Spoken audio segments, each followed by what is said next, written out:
Hi everyone, I'm Camilla. Over the next 20 minutes, I will express some ideas that some of you might not agree with, or you might find it difficult to swallow. I don't mind if you disagree with me. As you've heard before, it's completely okay to disagree, but please keep an open mind, try and hear what I'm actually saying, and maybe this will help you on your journey.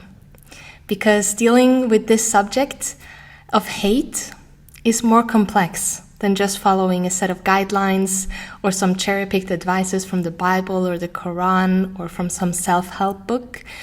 And I hope it will inspire rich and honest conversations in the small groups. A couple of weeks ago, we were visiting some Ukrainian refugees. And right before we came, one of the organizers called to warn us that some tensions had just erupted when somebody had visited them and spoken to them in Russian. And the people who were visiting were not Russian. They were from Kazakhstan, and they were living in Germany, and they came with good intentions, wanting to minister to the Ukrainians. But despite their good intentions, conflict erupted, and the Ukrainians walked out. And it was a good thing that we were warned, because when we arrived, the air was thick with hostility and tension. And as we entered, one of the Ukrainian ladies asked with a very cynical and sarcastic voice, "So these are the psychologists?" So before we even arrived, they had judged us, put a label on us. We were not welcome. Their body language was distrustful, skeptical, defensive. But as we spoke, slowly, bit by bit, their hostility was transformed into something else. And as we opened up to them, daring to be vulnerable with our own stories and experiences, and daring to confront the elephant in the room, that we knew they were judging us, they slowly let down their guard. And one by one, they started interacting with us. We cried together and we laughed together, and after only 2 hours, we were friends. One evening in Cluj, another one of our new Ukrainian friends made an important statement. He said, "I can receive all the love in the world, but I cannot love a Russian." And this is where I want to open the discussion. If you cannot love your enemies, then I guess hate is the only other option. And hate doesn't come out of nowhere. Usually, it's perfectly within reason and well justified. Actually, to the person who holds this hatred, it's always justified. We are usually taught, though, that hate is a bad thing. But is it humanly possible not to hate someone who continuously abuses, oppresses, harasses, bullies, and exploits you? If someone ever did that to you, you would have every right to be angry, every reason to be hateful. In his book, Jesus and the Disinherited, by Howard Thurman, he explains how war provides a unique opportunity for hatred to become socially acceptable, even praiseworthy. He says, during times of war, hatred becomes quite respectable, even though it has to masquerade often under the guise of patriotism. So let us now try and see what hate is, where it comes from, how it behaves, and what it looks like. In the words of Thurman, hatred cannot be defined, it can only be described. If I were to project a simple diagram of hatred, revealing the anatomy of its development, the idea would break down as follows. Contact without fellowship, leading to unsympathetic or impersonal understanding. An unsympathetic understanding expresses itself in the exercise of ill will, exaggerated in a man or a woman, becoming hatred walking on the earth. So I'm going to go through this one by one. First of all, you have contact without fellowship. So there's contact, but there's no connection. There's friction, but there's no fellowship. Contact devoid of fellowship is like the experience of going into a man's office, and in that moment before being seated, when the full gaze of the other is focused on you, you're suddenly wondering whether the top button of your vest is in place, or if your zipper is down, but you don't dare to look. In this type of contact, there is a cold, impersonal understanding that does not provide a cushion of grace to be overbearing or patient or forgiving. There is understanding, but it's not sympathetic. Very often we use the phrase, "I understand," to mean something kind and warm and gracious. But there is also an understanding that is hard and cold and deadly. There's an understanding of another's weakness, which may be used as a weapon of offense or defense. Understanding that is not coming from a place of fellowness or neighborliness is likely to be unsympathetic. Of course, this is what Howard Thurman says, there may be pity in it, even compassion sometimes, but sympathy? Almost never. I can sympathize only when I see myself in another's place. In the third place, unsympathetic understanding tends to express itself in the active functioning of ill will. And ill will can be understood as hostility or animosity or bitterness, and is highly contagious.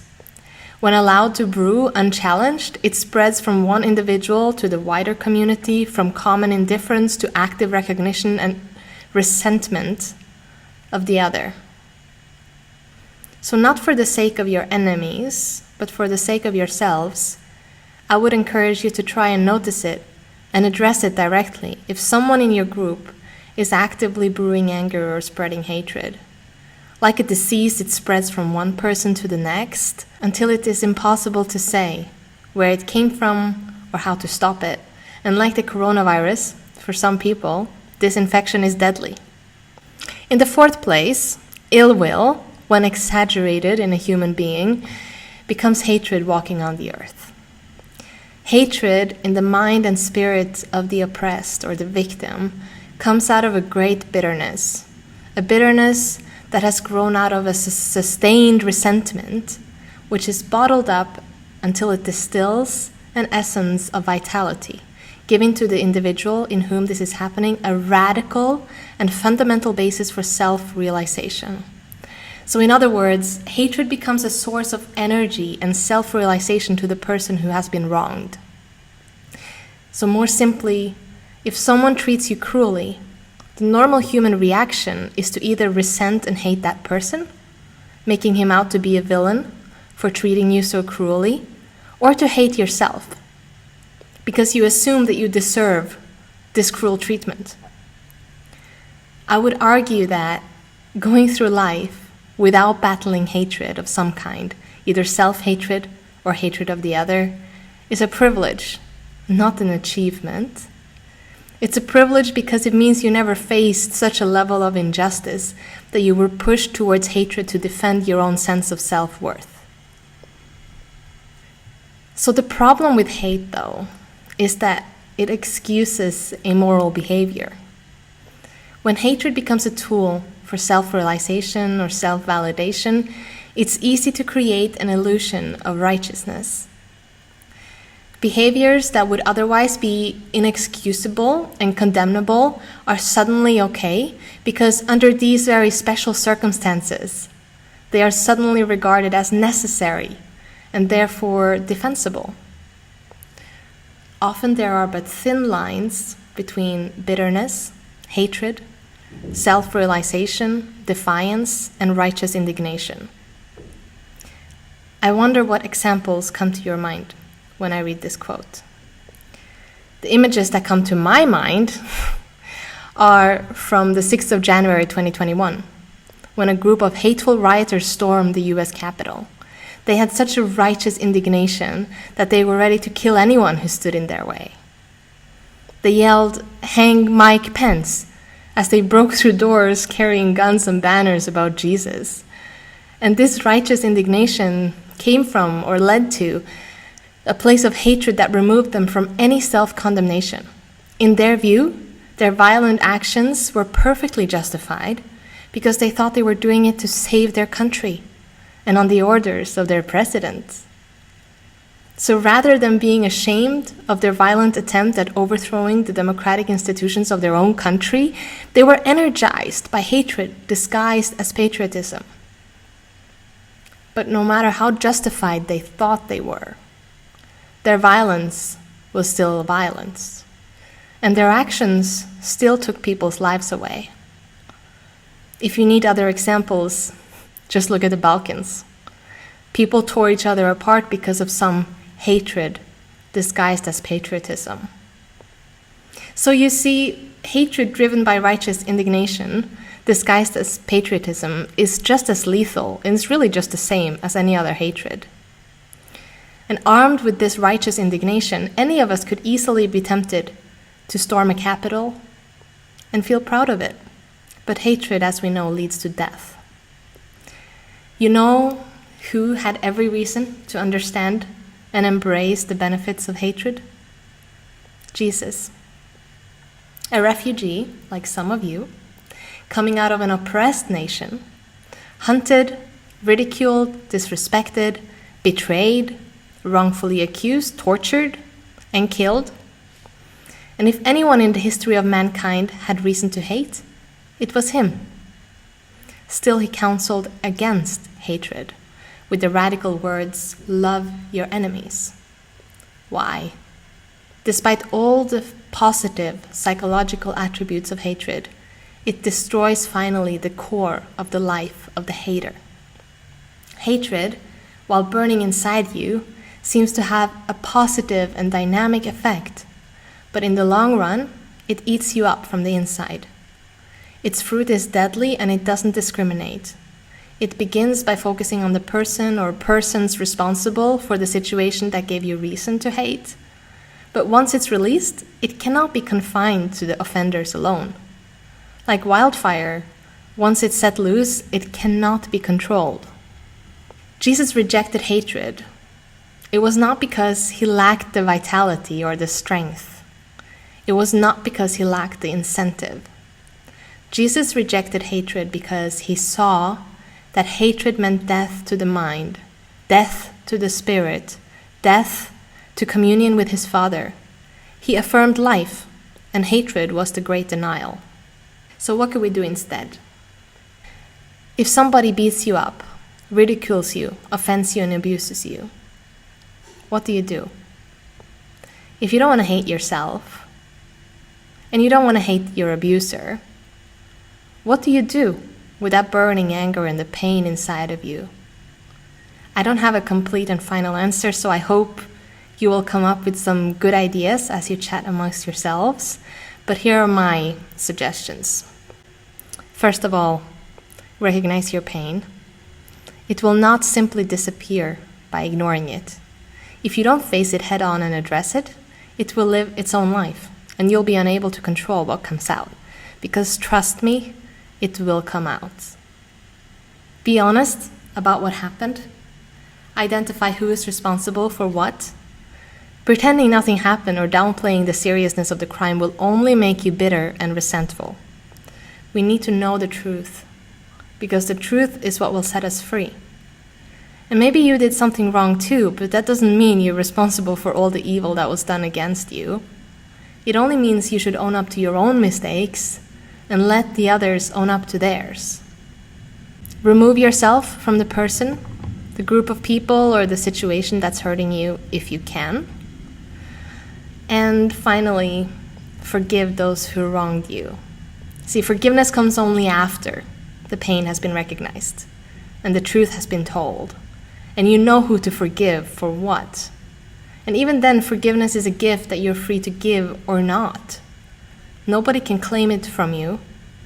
And since you already talked a lot about forgiveness, I will only give you a small recap about what forgiveness is not. So forgiveness is not a feeling. If you wait to feel forgiving, then you might have to wait a very long time. Forgiveness is a choice that only you can make. It's not saying it's okay, because it's not okay. And if it was okay, you wouldn't be needing to forgive anything in the first place. It's not accepting those people back in your life or continuing a relationship with them. If someone hurt you intentionally and over time, you're not very likely to want to trust them again, right? Sometimes those who wronged you don't even want to admit or accept that they've done anything wrong. And forgiving them doesn't mean you have to stick around and wait for them to hurt you again. Forgiveness is not the same as forgetting. You can forgive and let go, but that does not mean you will forget. If the hurt was great, you will still carry that hurt with you, sometimes for a very long time. Forgiving doesn't undo what happened, and it doesn't undo the pain of it either. But it does help the healing process. Forgiveness does not mean you have to release them from legal accountability. If somebody committed a crime, it's not your job to protect them from the consequences of their actions. In fact, sometimes pressing charges is the only right thing to do, and it doesn't make you any less forgiving. So once you recognized your pain, you've been honest about what happened and who's to blame for what. You've chosen to forgive, then you've taken away the bitter root that would otherwise have been growing inside of you, allowing hate to fester and grow. So, we cannot avoid feeling hatred in our hearts, and we shouldn't pretend like it's not there. Anger, bitterness, hatred are all natural reactions to the injustice that has been done. In fact, it's a sign that you have kept your dignity, your sense of self-worth and self-respect, because you recognize that this is not the way you deserve to be treated. Feeling angry about injustice only shows that you disagree with it. In his book, The Prophetic Imagination by Walter Brueggemann, he says that tears are the most powerful form of protest because it says to the world, this is not the way it should be. So when you feel overwhelmed with sadness or rage, remember this. It's better than numbness. Your feelings tell an important story, and they should be recognized, acknowledged, and articulated. Bottling them up is a recipe for hatred to fester and grow, and it will only lead to death. So even if you might not be able to avoid feeling that burning white hatred inside of you, you are the one with the power to choose not to let it make you act in hateful ways, not to let it make you become a hateful person. You can choose not to spread it like a disease in your community. You can let that fire burn and then die and become ashes, that something beautiful can grow from instead. Sometimes our burdens are just too heavy for any one person to carry alone. We need communities that are true and genuine. We need friends who make us feel like we're home even when we're not. And in such a space of community, of friendship, maybe we can work together and choose the opposite of everything that this diagram of hatred represents. So let's have contact. In genuine fellowship, true community and connection, even and maybe especially with those who are different from us. Let's have understanding that is truly sympathetic. An understanding that says, it could have been me. I can see myself in your shoes. And let's have the active functioning of goodwill rather than ill will. Goodwill means friendly or helpful or cooperative. Or it means a friendly attitude in which you wish that good things happen to people. If ill will is contagious, we can only assume goodwill is contagious too. And finally, let's have exaggerated goodwill. We really hope good things will happen to those around us. We go above and beyond to be friendly, hospitable, helpful, cooperative, and generous. Because if exaggerated ill will becomes hatred walking on the earth, then exaggerated goodwill maybe becomes something like love walking on the earth. Brueggemann says, tears are a way of solidarity in pain when no other form of solidarity remains. Don't be numb or indifferent to the injustice in the world. Be human to the humans around you. Have compassion and speak truth. Have genuine fellowship and shape inclusive communities. Thank you everyone for listening.